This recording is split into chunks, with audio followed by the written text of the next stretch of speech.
Come join us in the creek at Forest Run Metroparks Wildlife Preserve area. So hi and welcome to the Forest Run Metroparks Wildlife Preserve located in Hamilton. My name is Becky Vanderpool. I'm the Senior Manager of Park Connections, and we're here today for another Creeking in the Park series along with... I'm Lynn White. I'm with Butler Soil and Water Conservation District, where I'm the Education and Volunteer Specialist. And we came to a creek that's traditionally kind of dry because it's a bit different from some of the other ones we visit around the county. And we'll show you, you can still find stuff here, and there's lots of things that you can do when you're out in the creek. So Lynn, what are some of the things that we might find in the creek today? So we came here hoping to find a salamander. Now you get salamanders that live all throughout forested areas.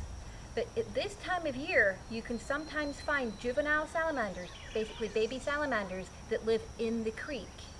Now, if you find one, don't touch it with your hands because the oils from your hands are not good for the salamander's skin.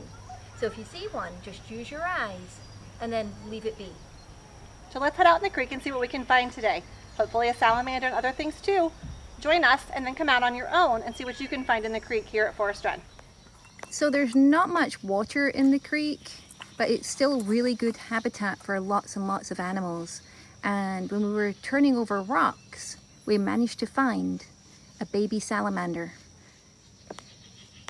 So salamanders start off life as an egg, and string-side salamanders will lay the eggs underneath the rocks that are in the water. When the egg hatches, you get these little tiny babies. If you look at either side of his head, it looks kind of fluffy. That's his gills that he'll use while it's a baby living underwater. Eventually, after about 7 or 8 weeks, they'll emerge as an adult and they'll lose the gills. So when they go through metamorphosis, it's the gills that change. It's not the entire body shape of the animal. It just loses the gills and it starts to breathe on land. So these animals are called water striders. Don't get them mixed up with a water spider. That's a completely different animal. You can see where their feet touch the water, there's little dimples, and that's the bugs using the water tension on the surface of the water for them to be able to walk or stride across the top.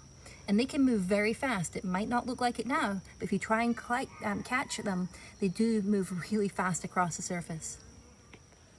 So if you're out in the creek on a quiet day like we are, and not finding very much, take a few minutes just to observe and look up. What's living around you? Perhaps living around you in these trees? And how are the trees helping add to the habitat for those things that might be living in the creek that you just weren't able to find today? Things like this big oak leaf here on the ground tells us that there's an oak tree nearby. And again, there may be things living underneath it. And if not today, there may be other days. So just take time to observe around you. Well, thank you for joining us in the creek today. I hope you had fun. I hope you'll come out and see what you can find on your own here at Forest Run Metro Park. We're going to head to some other parks in future weeks, so look forward to videos from Indian Creek and Governor Babb, and we hope you'll check in with us.